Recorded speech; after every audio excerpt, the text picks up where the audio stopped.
하나님의 은혜가 오늘도 이 아침에 몸된 전에 찾아오신 여러분 모두에게 충만하게 임하시기를 주님의 이름으로 축원합니다. 함께 인사 나누겠습니다. 사랑하고 축복합니다. 주님이 함께 하시니 잘 될 겁니다. 한번 더 인사합시다. 주님이 함께 하시니 잘 될 겁니다. 하나님이 사울을 왕으로 세우셨어요. 그런데 사울이 하나님의 명령에 따르지 않고 자기 뜻대로 나라를 통치하기를 시작합니다. 하나님께서 그 모습을 보시고 사울을 왕으로 세운 것을 후회를 하세요. 그래서 하나님께서 사울을 버리고 이제 새로운 사람을 왕으로 세우려고 준비하시는데 그 사람이 바로 다윗이라고 하는 사람이에요. 그래서 하나님은 다윗에게 기름을 부어요. 그런데 다윗에게 기름을 부은 단 한 가지 이유가 있었어요. 그 이유는 다윗의 중심을 하나님이 보셨다는 거예요. 사람은 사람을 볼 때에 그 사람의 겉모양, 겉모습을 보고 판단을 합니다. 외모나 스펙 이런 것들을 보고 사람을 판단합니다. 그러나 하나님은 우리가 사람을 보는 기준과 다르다는 거예요. 하나님은 사람을 볼 때 사람의 겉모습을 보고 판단하는 것이 아니라 그 사람의 속사람, 그 사람의 마음의 중심을 보신다는 거예요. 어찌 보면 다윗을 선택한 이유 중에 하나가 여기에 있다고 생각합니다. 하나님께서 다윗의 마음을 들여다보았을 때에 그와 같은 하나님을 중심으로 모신 그러한 사람이 없었다는 거예요. 그래서 사도행전에 보니까 다윗을 향해서 이렇게 말합니다. 하나님의 마음에 합한 사람이었다라고 이렇게 말합니다. 하나님의 마음에 합한 사람이었기 때문에 하나님께서 다윗을 기름 부어서 왕으로 이제 장차 이스라엘 나라를 다스릴 왕으로 세우게 되어졌다는 거죠. 자, 이제 사무엘 선지자가 뿔병을 가져다가 다윗의 머리에 기름을 붓기 시작을 합니다. 그런데 놀라운 일이 일어나죠. 사무엘 선지자가 다윗의 머리에 기름을 붓는 순간 다윗에게 하나님의 영이 크게 임하여 그가 감동되었더라. 사무엘상 16장에 보니까 그렇게 기록하고 있어요. 기름을 붓는 순간 하나님의 영이 그에게 감동돼요. 그에게 성령의 큰 역사가 그 속에 나타나기 시작했다는 거예요. 여러분, 하나님의 영이 다윗에게 임했다라고 하는 것은 이제 기름을 부음을 통해서 본격적으로 다윗과 하나님이 함께 하셨다는 거예요. 예수님이 부활하시고 하늘로 승천하시기 전 제자들에게 부탁한 말씀이 있었어요. 예루살렘을 떠나지 말고 내가 너희에게 약속한 것을 기다리라는 거예요. 요한은 물로 세례를 베풀었지만 너희는 몇 날이 못되어 성령의 세례를 받게 될 것이라 이렇게 말씀하시면서 제자들에게 예루살렘을 떠나지 말라고 이렇게 당부했어요. 제자들은 예수님의 말씀을 믿었어요. 그리고 예수님이 약속하신 성령이 임할 때까지 기다렸어요. 드디어 오순절 날이 되었습니다. 제자들이 다 한 곳에 모이기 시작을 합니다. 그리고 그 한 곳에 모여서 그들이 뜨겁게 기도하기를 시작을 하죠. 근데 뜨겁게 그들이 기도할 때에 놀라운 일이 일어나기를 시작을 했어요. 사도행전 2장에 보니까 오순절 날이 이름에 그들이 다 같이 한 곳에 모였더니 호련히 하늘로부터 급하고 강한 바람 소리가 있어 그들이 앉은 온 집에 가득하며 마치 불의 혀처럼 갈라지는 것들이 그들에게 보여 각 사람 위에 하나씩 임하여 있더니 그들이 다 성령의 충만함을 받고 성령이 말하게 하심을 따라 다른 언어들로 말하기를 시작하니라. 예수님의 말씀을 믿고 약속을 기다리고 오순절날 마가의 다락방에 모여서 저들이 한 마음으로 기도했더니 각 사람 위에 성령이 임하기 시작했다는 거예요. 성령이 임하자 그들이 다른 언어로 막 각각 방언으로 말하기를 시작을 했다는 거예요. 성령이 임하자 그들은 다른 방언으로 말하고 그때부터 복음을 전하기 시작을 합니다. 그래서 그 복음을 통해서 놀라운 하나님의 역사가 일어나기 시작을 하죠. 사울이 왕이 되기 전에 사무엘 선지자로부터 기름 부음을 받아요. 그때 기름 부음을 받자 사울에게도 하나님의 영이 크게 감동이 되기 시작합니다. 그 하나님의 영이 임하자 암몬과의 전쟁을 치르게 되었는데, 그 전쟁에서 하나님의 영을 통해서 사울이 이끄는 군대가 암몬을 무찌르기 시작을 하죠. 그래서 암몬과의 전쟁에 큰 승리를 가져옵니다. 그런데 이렇게 하나님의 영에 감동되었던 사울에게 하나님의 영이 떠나고 말아요. 오늘 성경 말씀 14절에 보니까 여호와의 영이 사울에게서 떠나고 여호와께서 부리시는 악령이 그를 번뇌하게 했다. 하나님의 영이 감동되었던 사울이 하나님의 말씀에, 하나님의 명령에 거부하고 하나님의 뜻을 따르지 아니하니까 그 안에 임했던 성령이 떠나가 버리고 그 안에 악령이 그를 찾아와서 악령으로 하여금 그를 번뇌케 했다는 거예요. 사울에게 악령의 지배를 받게 되어졌다는 거예요. 오늘 14절에 보니까 여호와께서 부르시는 악령이 그를 번뇌케 했다는 거예요. 번뇌케 했다. 여러분, 번뇌케 했다는 건 뭐예요? 그를 괴롭게 했다는 거예요.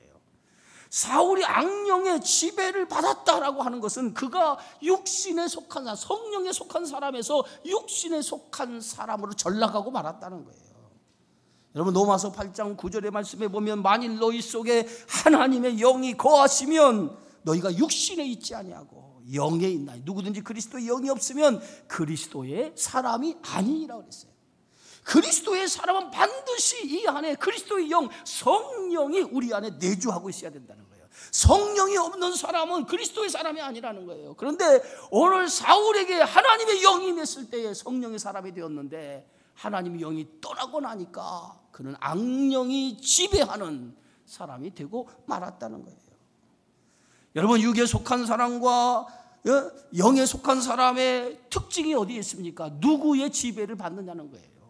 육신에 속한 사람은 사탄의 지배, 악령의 지배를 받고 살아가도록 되어 있고요, 성령의 사람은 성령의 지배를 받고 살아가도록 되어 있다는 거예요. 그래서 육신에 속한 사람은 육체의 욕심을 이루기 위해서 살아가죠. 그게 뭐예요? 악령의 지배당하는 사람들의 특징이 뭡니까? 육체의 소욕을 따라 사는 사람이에요.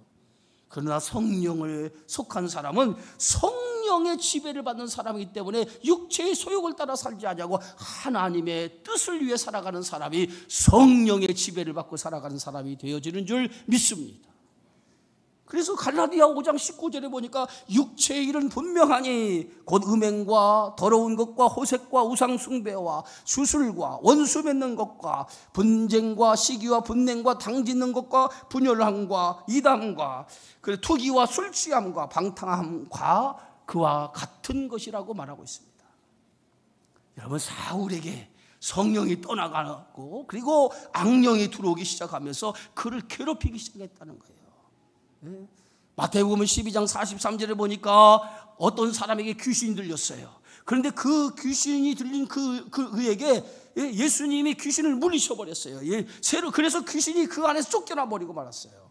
그런데 귀신이 그 안에서 그 사람에게 나오자마자 그가 들어갈 사람을 찾기 시작합니다. 돌아다녀서 귀신이 들어갈 만한 사람을 찾기 시작하는데 찾지를 못해요. 그래서 귀신이 그 사람에게 나온 그 사람을 찾아갑니다. 찾아갔더니 그 영혼이 깨끗이 청소가 되어 있는데 아무도 그 영혼을 지배하는 자가 없었던 거예요. 그래서 귀신이 다시 그 사람에게 들어가는데 두 번째 귀신이 그 사람에게 들어갈 때는 7 귀신을 데리고 그 사람에게 들어갔다는 거예요. 여러분, 7 귀신, 더 강한 7 귀신을 데리고 들어갔다라고 하는 건 뭐예요? 그 영혼을 지배하겠다고 하는 목적에서 들어간 거 아니겠어요? 사울에게 악령이 임했다라고 하는 것은 결국은 뭐예요? 악령의 지배를 받는 사람이 되고 말았다는 거예요. 그래서 사울에게 악령이 임하자 사울의 마음에 괴로움이 시작이 시작하죠. 그 괴로움이 뭐라고 성경은 말하고 있습니까? 정신질환이 일어난 거예요. 정신질환, 정신병이 생긴 거예요. 정신질환. 그래서 정신질환으로 너무 괴로워했던 거예요. 이것을 지켜보았던 신하들이 오늘 이렇게 말합니다. 성경 말씀 사무엘상 16장 16절에 원하건대 우리 주께서는 당신 앞에서 모시는 신하들에게 명령하여 수금을 잘 타는 사람을 구하게 하소서. 하나님께서 부리시는 악령이 왕에게 이를 때에 그가 손으로 타면 왕이 나으시리이다. 정신질환에 걸렸던 이 사울, 신하들이 볼 때는 악령이 임한 사울의 모습이 정신질환에 사로잡혔다는 거예요. 그 정신질환으로 인해서 그가 괴로워하는 모습을 보고 그 신하들이 수금을 잘 타는 사람을 구하여 그 수금으로 음악적인 치료를 통해서 이 정신질환을 다스리자는 거예요. 이 고대 세계에서는 정신질환에 걸린 사람들이 대단히 많았다는 거예요. 지금 현대도 그렇잖아요. 정신병에 걸린 사람이 대단히 많잖아요. 그래서 정신병에 걸린 사람들이 이제 약물 치료를 통해서 치료를 받아요. 그러나 약물로만 치료받는 것이 아니라 음악적인 치료, 미술적인 치료, 연극적인 치료를 통해서 이 정신병에 걸린 사람들이 치료받는 것을 보게 되었죠. 심리적인 치료를 많이 받아요. 근데 고대 세계에도 이 정신적으로 질환이 걸린 사람을 치료하는 하나의 방법으로 음악 치료의 방법을 사용했다는 거예요. 음악을 듣고 심리적인 안정을 얻음으로 인해서 질병을 다스렸다는 거예요. 바로 사울이 악령으로 괴롭힘을 당하자 신하들이 제일 먼저 음악적인 치료의 방법을 통해서 그 사울의 정신적인 질환을 치료하자라고 하는 그러한 제안을 사울에게 드린 거예요. 그래서 그 방법으로 수금을 잘 타는 사람을 구하여 이제 그 수금을 타는 사람으로 인해서 사울의 정신질환을 다스리자는 거예요. 자, 이 신하의 제안에 한 소년이 응답을 하죠. 그게 바로 18절의 말씀이에요. 소년 중 한 사람이 대답하여 이르되 내가 베들레헴 사람 이새의 아들을 본즉 수금을 잘 탈 줄 알고 용기와 무용과 구변이 준수한 자라 여호와께서 그와 함께 계시도이다 하더라. 한 소년이 신하의 말을 듣고 한 사람이 있습니다. 그 사람은 용기와 무용과 구변이 준수한 사람인데 내가 보니까 그 사람은 하나님과 함께한 사람입니다 하면서 한 사람을 소개했는데 그 사람이 누구냐? 사무엘 선지자로 기름 부음을 받았던 다윗을 그 소년이 소개하는 것을 볼 수 있어요. 여러분, 다윗은 사무엘 선지자에게 기름 부음 받기 전까지는 양을 치는 목동이었어요. 저 들에서 양을 치는 목동, 그게 바로 다윗이었어요. 아무도 알아주지 않는 평범한 시골 양치기에 불과했습니다. 그런데 다윗이 기름 부음을 받고 이제 본격적으로 한 소년이 다윗을 소개함으로 인해서 본격적으로 다윗이 전면에 등장하기를 시작을 해요. 여러분, 하나님은 다윗을 한 나라의 평범한 왕으로 세우는 것이 목적이 아니었다는 거예요. 다윗을 통해 하나님의 원대한 계획이 있었어요. 그 원대한 계획을 다윗을 통해서 이루어 가기를 원하셨다는 거예요. 그 하나님의 원대한 계획은 어떤 계획입니까? 다윗을 통해서 이 세상을 구원할 그런 메시아를 보내는 것, 그것이 하나님의 계획 아닙니까? 그래서 다윗을 하나님이 들어서 사용하신 이유가 여기 있는 거예요. 근데 오늘 성경의 말씀 보니까 한 소년이 다윗을 추천했는데 그 다윗은 용기와 무용과 구변이 준수한 사람이었다라고 그랬어요. 이 말은 다윗을 보니까 다윗은 왕이 가져야 할 자질을 충분히 가진 사람이라고 하는 뜻이에요. 여러분, 다윗은 양을 칠 때 사자와 곰과도 싸웠다고 그는 고백하지 않습니까? 용맹하지 않고는, 다윗이 용맹하지 않고는 어떻게 사자와 곰과 맞서서 싸울 수 있겠습니까? 이렇게 다윗은 용맹스러움을 갖춘 사람이었다는 거예요. 다윗의 용기에는 이 뒤에도 나옵니다. 블레셋 장수 골리앗이 이스라엘 용사들을, 이스라엘 사람들을 모욕하는 것을 보고 다윗이 이렇게 얘기하지, 이 할례 받지 않은 블레셋 사람이 누구이기에 살아계신 하나님의 군대를 모욕할 수 있느냐라고 하면서, 소년 다윗이었는데 형들을 면회하러 갔는데 이 블레셋 장수가 이스라엘 사람들을 모욕하는 것을 보고 다윗이 울분이 나서 내가 블레셋 저 장수와 싸우겠다라고 나서기 시작하죠. 이스라엘 장수들도 두려워서 나서지 않는 상황에 소년 다윗이 하나님을 모욕하는 골리앗과 싸우겠다고 나서게 되죠. 얼마나 용기 있는 모습입니까? 다윗은 양을 치면서도 평범한 목동이 아니었어요. 사자와 곰과 맞설 정도로 용기가 아주 충만했고 자기 양을 지키기 위해서 생명도 아까워하지 않을 정도로 투철한 사명감을 가지고 양을 쳤던 것을 보게 되어지죠. 다윗은 용기만 있는 사람이 아니에요. 싸움도 잘했어요. 얼마나 싸움을 잘했는지 후에 다윗이 이제 블레셋과의 전쟁을 이제 하게 되어지는데, 그 전쟁에서 다윗은 10,000명의 그 적군을 물리치고 사울은 1,000명의 군사를 무찔렀다고 했어요. 그래서 전쟁을 승리로 이끌고 돌아올 때에 많은 백성들이 도열에 서서 다윗을 찬양할 때에, 다윗은 만만이요 사울은 천천히라고 찬양할 때에 사울이 그 소리를 듣고 실족하고 그때부터 다윗을 시기했던 것을 보게 되어지죠. 그만큼 다윗은 용맹스러운 사람이었어요. 그런데 이렇게 다윗이 용기와 싸움을 잘할 수 있었던 그 원인이 어디에 있느냐? 다윗은 하나님이 함께한 사람이었다는 거예요. 할렐루야. 다윗은 하나님과 함께한 사람. 오늘 성경의 말씀에도 여호와께서 그와 함께 계시더라.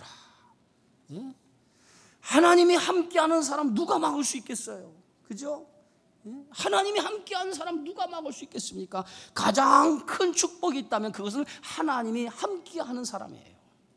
형통이라고 하는 것이 뭡니까? 형통이라고 하는 것은 하나님이 함께하는 것을 형통이라고 성경은 말하고 있어요. 요셉이 형통한 자가 될 수 있었던 것은 그가 처한 환경이나 상황 때문에 형통한 자가 된 것이 아니에요. 요셉은 형들의 미움과 시기로 애굽의 종에 팔리죠. 그런데 애굽의 종으로 팔렸지만은 하나님은 요셉과 함께했다고 그랬어요. 수위대장 보디발의 아내의 모함으로 억울하게 감옥에 들어갔지만 그 감옥에서도 하나님이 함께했다고 그랬어요. 그래서 요셉은 감옥에 있을 때나 수위대장 그 보디발의 집에 있을 때나 어느 곳에 있든지 형통한 사람이라고 그래요. 하나님이 함께 하셨기 때문에 형통한 사람이었다라고 말합니다.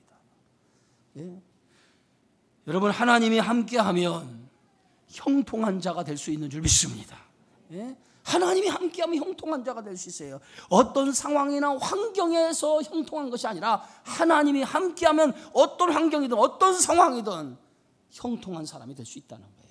믿으시기를 주의 이름으로 축원합니다.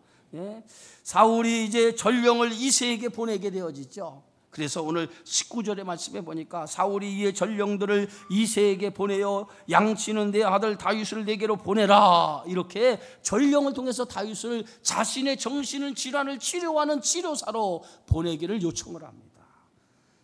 그래서 다윗은 사울왕의 부름을 받고 사울왕의 치료를 위해서 달려오죠. 자, 양을 치던 목동, 그게 다윗 아닙니까? 그런데 다윗이 한순간에 사울왕의 부름을 받고 왕국, 사울 왕국에 이제 나오게 되어지죠. 하루아침에 다윗의 신분이 상승이 되어집니다. 자, 그런데 오늘 21절에 보니까 사울 왕이 다윗을 왕궁으로 부르고 그를 뭐로 세웁니까? 다윗을 무기 드는 자로 삼았더라 그랬어요. 무기 드는 자, 병기를 드는 자로 삼았다는 거예요. 그게 뭐냐? 사울의 정신 질환을 치료하는 치료자로 불러서 사울은 지근거리에서 다윗을 병기 드는 자로 세우게 되어져요. 여러분, 무기를 드는 자, 병기 드는 자로 세웠다라고 하는 것은 다윗을 신뢰하지 않고서는 병기 드는 자로 세울 수가 없어요. 왜냐하면 이 가장 지근거리에서 왕을 모시는 사람이 병기 드는 자 아닙니까? 자신의 수하 아닙니까? 그런데 그만큼 사울이 다윗을 믿었다는 거예요. 이 고대 시기에는요, 암살이 대단히, 왕을 암살하려고 하는 시도가 대단히 많았어요. 그런데 이러한 시대에 다윗을 병기 드는 자, 무기를 드는 자로 세워서 자기 지근거리에서 사울을 모시게 했던 것은, 이건 다윗을 그만큼 신뢰했기 때문에 다윗에게 그와 같은 역할을 맡겨주었다는 거예요. 그런데 이 모든 일은 우연히 된 일이 아니라, 우연히 된 것이 아니라는 거예요. 하나님의 계획 속에서 다윗을 사용하시기 위해서 하나님의 계획 속에서 이루어진 일이라는 거예요. 다윗은 사무엘 선지자에게 기름 부음을 받았지만은 아직 다윗이라고 하는 존재는 이스라엘 나라에서 아주 미미한 존재였어요. 사람들은 다윗이 누구인지 잘 알지를 못합니다. 그러나 다윗을 사울왕이 이 사울왕을 다윗으로 하여금 보살피게 함으로 그의 존재감이 서서히 드러나게 하셨다는 거예요. 그것이 하나님의 뜻이었다는 거예요. 자, 21절에 보면 다윗이 사울에게 이르러 그 앞에 모셔서며 사울이 그를 크게 사랑하여 자기의 무기 들은 자로 삼았다라고 말합니다. 자, 하나님은 다윗으로 하여금 사울을 섬기도록 하죠. 예? 이제 장차 다윗은 이스라엘 나라의 왕이 될 거예요. 왕으로서 이제 그 나라를 다스릴 겁니다. 그런데 왕으로서 가장 중요한 역할이 어디 있습니까? 그 역할은 백성을 섬기는 일이죠. 예? 백성을 섬기는 일, 이 일을 위해서 먼저 사울을 섬김을 통해서 그가 하나님 앞에 훈련받는 그 훈련을 하나님이 시키는 거예요. 예수님은 만왕의 왕으로 이 땅에 오셨지만 제일 먼저 예수님이 하신 일이 어떤 일입니까? 섬기는 일을 하셨어요. 그래서 오늘 마가복음에 보면 너희 중에 누구든지 크고자 하는 자는 너희를 섬기는 자가 되고 너희 중에 누구든지 으뜸이 되고자 하는 자는 모든 사람의 종이 되어야 하리니 인자가 온 것은 섬김을 받으려 함이 아니라 도리어 섬기려 하고 자기 목숨을 많은 사람에게 대속물로 주려 함이니라.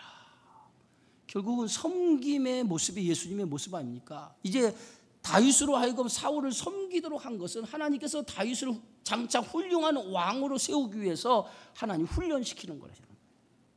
왕은요 군림하는 자리가 아니에요. 섬김의 자리입니다. 지도자는 군림의 자리가 아니라 섬기는 자리라는 거예요. 예? 바울은 자신의 영적인 아들 디모데에게 그리스도의 좋은 군사가 되기 원한다면 고난을 받을 줄 알아야 된다라고 가르쳤어요. 고난을 받지 않고서는 그리스도의 좋은 군사가 될 수 없다는 거예요. 여러분, 때로 우리가 살아가면서 고난을 당할 때가 있잖아요. 고난. 근데 그 고난은 하나님의 사람으로 훈련시키는 하나의 과정이라는 거예요. 이 고난이 없으면 하나님의 사람으로 훈련되어 줄 수 없다는 거예요. 이 고난을 통해서 하나님 좋은 하나님의 사람으로 만들어 간다는 거예요. 모세를 쓰기 위해서 하나님은 80년이라는 시간 동안 모세를 훈련시켰어요. 애굽에서 40년, 미디안 광야에서 40년, 80년을 모세를 훈련시키고 모세의 나이 80에 하나님은 모세를 불러서 하나님이 사명을 주죠.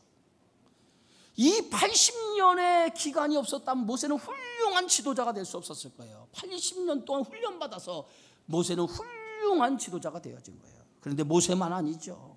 하나님의 쓰시는 사람은 하나같이 하나님 훈련시키고 그 훈련을 통해서 연단을 받게 하고 그 연단을 통해서 훌륭한 일꾼으로 만들어내는 것을 보게 되어지죠. 그래서 로마서 5장 보면 이런 말씀이 있어요. 우리가 환난 중에도 즐거워하나니 이는 환난은 인내를, 인내는 연단을, 연단은 소망을 이루는 줄 아미니라. 하나님께서 부리신 악령이 이제 사울에게 임하기 시작을 해요. 자, 사울에게 악령이 임하기 시작하자 오늘 23절에 우리 다 같이 한번 읽어봅시다. 하나님께서 부리신 악령이 사울에게 이를 때에 다윗이 수금을 들고 와서 손으로 탄즉 사울이 상쾌하여 낫고 악령이 그에게서 떠나더라. 다윗이 수금을 켜서 정신질환에 걸린 사울을 치료하기 위해서 사울을 옆에서 보필하는 자로 부름을 받았는데 드디어 사울에게 악령이 임하기 시작한 거예요. 그를 괴롭힌 거예요. 정신으로 그를 괴롭히기 시작한 거예요. 그때에 다윗이 수금을 가져와서 수금을 켜기 시작합니다. 그랬더니 사울에게 임했던 악령이 그 다윗이 타는 수금 소리를 듣고 그의 정신질환이 가라앉았다는 거예요. 그래서 그의 머리가 상쾌해졌다는 거예요. 그래서 다윗이 사울 곁에서 사울을 고치는 자가 되었다는 거예요. 사랑하는 성도 여러분, 저는 오늘 이 본문의 말씀을 보면서 시작은 좋은데 끝이 안 좋은 사람이 있고요, 시작은 좋지 않은데 끝이 좋은 사람이 있고, 시작도 좋고 끝이 좋은 사람이 있어요. 그런데 오늘 사울이 왕이 되는 과정에서 한번 들여다보면 사울은 시작은 대단히 좋게 시작을 해요. 그죠? 사울의 아버지가 암나귀를 잃어버려서 자신의 아들 사울을 불러다가 내가 잃어버린 저 암나귀를 찾아 나서라고, 종과 함께 암나귀를 찾아 나서라고 심부름을 보내잖아요. 그 심부름을 하는 과정 속에서 사울이 누구에게 이끌려갑니까? 사무엘을 만나게 되고 사무엘을 통해서 기름 부음을 받고 이스라엘 나라의 초대 왕이 되는 거 아니겠어요? 사울이 왕이 되는 과정 속에서 보면 자기가 원해서 왕이 된 것이 아니라 하나님께서 그를 이끌어서 왕으로 세운 거예요. 시작은 아주 좋게 시작을 했어요. 그런데 사울은 끝이 나빴어요. 끝이. 성령으로 시작을 했는데 나중에 뭐예요? 악령이 들어서 결국 사울의 인생은 어떻게 그것으로 끝나고 말아요. 사도행전 5장에 보면 아나니아와 삽비라라고 하는 이 부부의 이야기가 나와요.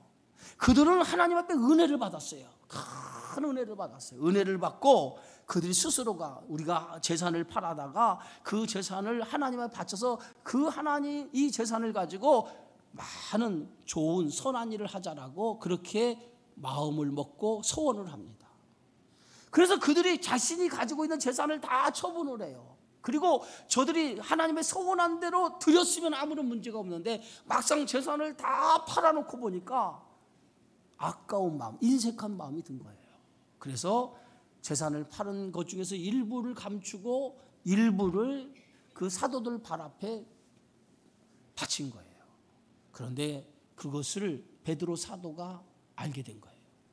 그래서 오늘 사도행전 5장 3절에 보면 이 아나니아와 삽비라의 그 행동에 대해서 이렇게 말합니다. 어찌하여 사단이 내 마음에 가득하여 내가 성령을 속이고 땅값 얼마를 감추었느냐.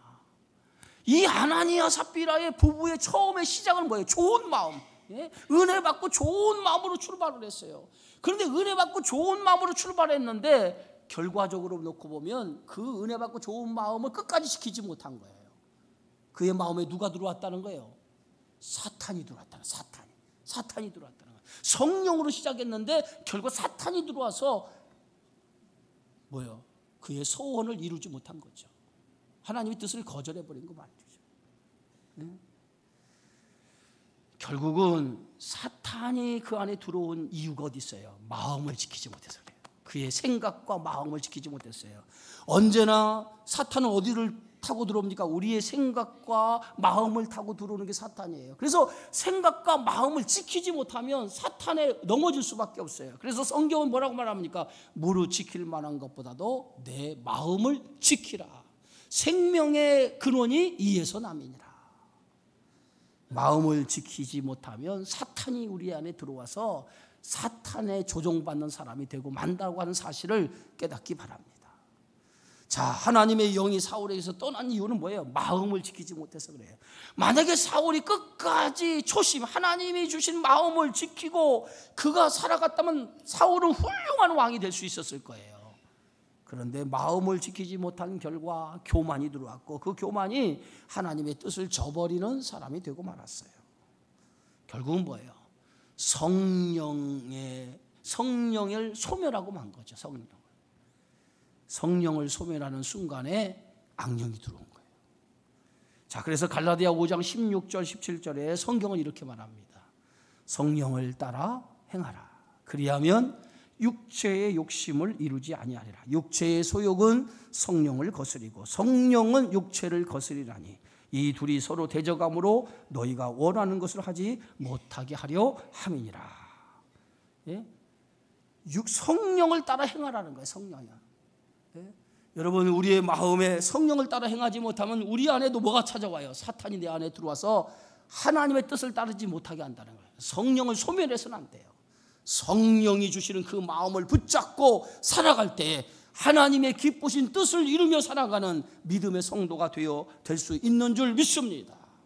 여러분 안에 주신 성령을 소멸하지 마시고 오늘 하나님의 말씀을 든든히 지켜서 그 말씀을 가지고 하나님의 뜻을 위해 살아가는 그러한 성도가 되어져서 하나님의 영광을 위해 살아가는 저와 여러분의 삶이 되어지기를 주님의 이름으로 축원합니다.